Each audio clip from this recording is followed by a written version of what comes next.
एक वीडियो आपको बना दिया है और दूसरी वीडियो में आपको मैं बताने जा रही हूँ कि बाल गोविंद भगत का एक बेटा था और उनकी एक बहू थी।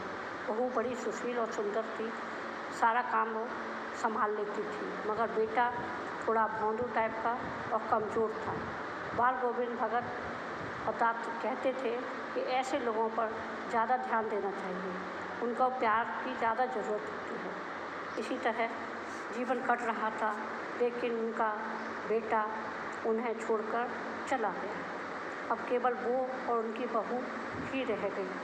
बेटे के जाने के बाद, मरने के बाद बाल गोविंद भगत प्रभु के खुशी मानकर, उनकी इच्छा को मानकर और वो भजन गा रहे हैं। अपने बेटे को चटाई पर लिटा दिया है। तो वो कह रहे हैं कि घर की किंतु मौत तो अपनी ओर सबका ध्यान खींच लेती है। हमने सुना है बाल गोविंद भगत का बेटा मर गया, कौतूहल बस उनके घर गया और देखा दंग रह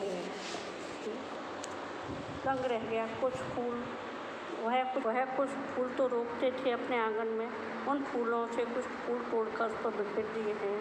फूल और तुलसी डल दी हैं।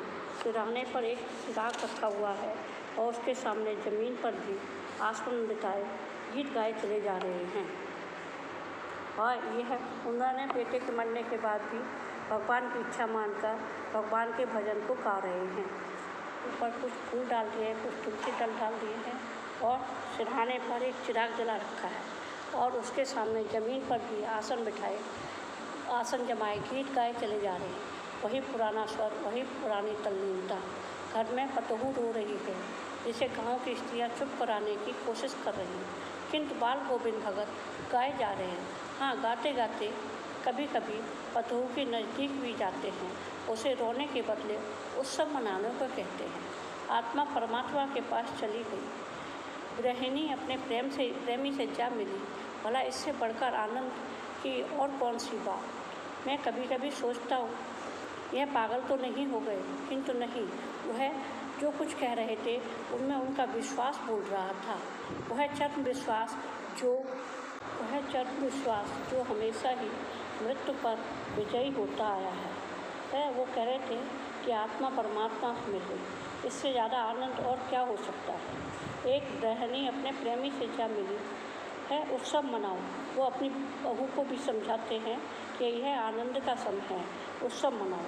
बेटे की क्रियाकर्म में तूल नहीं किया, पतोहू से ही आग दिलाई, किंतु जो ही श्राद्ध की अवधि पूरी हो गई, पतोहू के भाई को बुलाकर उसके साथ कर दिया, यह आदेश देते हुए कि इसकी दूसरी शादी कर देना। इधर पतोहू रो रो कर कहती, मैं चली जाऊंगी तो बुढ़ापे में कौन आपके लिए भोजन बनाएगा, बीमार पड़े तो कौन एक चुल्लू पानी भी नहीं देगा। मैं पैर पड़ती हूँ, मुझे अपने चरणों से अलग नहीं कीजिए। लेकिन भगत का निर्णय अटल था।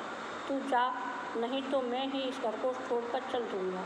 यह थी उनकी आखिरी दलील, और इस दलील के आगे बेचारी क्या करती है। उन्होंने अपने बेटे का क्रियाकर्म किया, श्राद्ध किया और अब अपने बहू की भाई को बुलाया और कहा इसे ले जाओ। वो जाना नहीं चाहती थी। वो कह रही थी मैं तुम्हारे चरणों की सेवा करूँगी, और उसको ज़बरदस्ती यह आदेश देकर भेज दिया कि इसकी दूसरी शादी कर देना। पता नहीं समय आगे कैसा आए। तो वो बड़े समझदार, मगर उनके दलील के आगे एक भी न चली और उन्होंने कहा अगर तुम नहीं जाओगी तो मैं घर छोड़कर ही चला जाऊँगा। तो उसको बेचारी को जाना पड़ा। बाल गोविंद भगत की मौत उन्हीं के अनुरूप हुई। वो हर वर्ष गंगा स्नान करने जाते, स्नान पर उतनी आस्था नहीं रखते जितने संत समागम और लोक दर्शन पर। पैदल ही जाते। करीब 30 कोस पर गंगा थी। साधु को शबल लेने का क्या हक है, तो जाते पैदल ही जाते थे, है ना।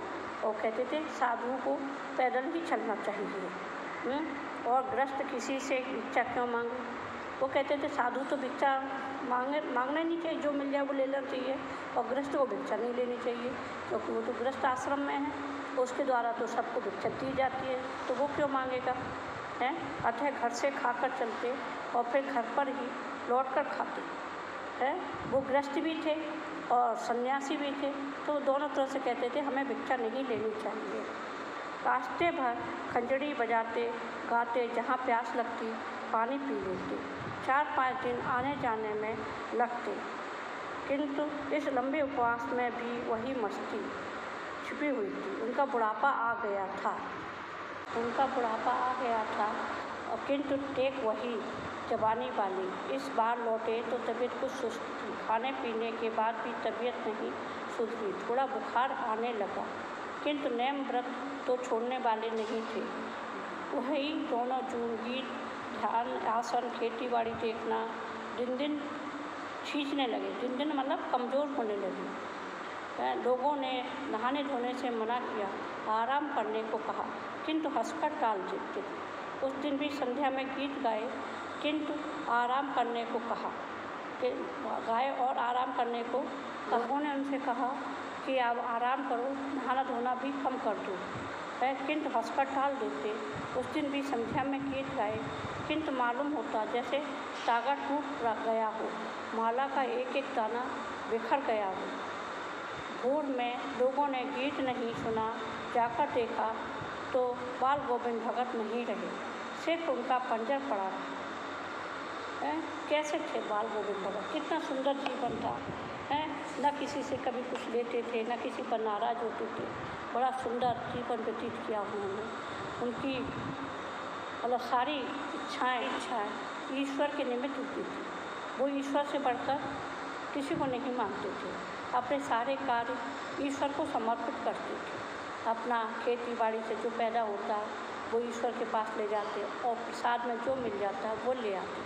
बड़ा सुंदर और बड़ा संयम पूर्ण जीवन था बाल गोविंद भगत का। Thank you.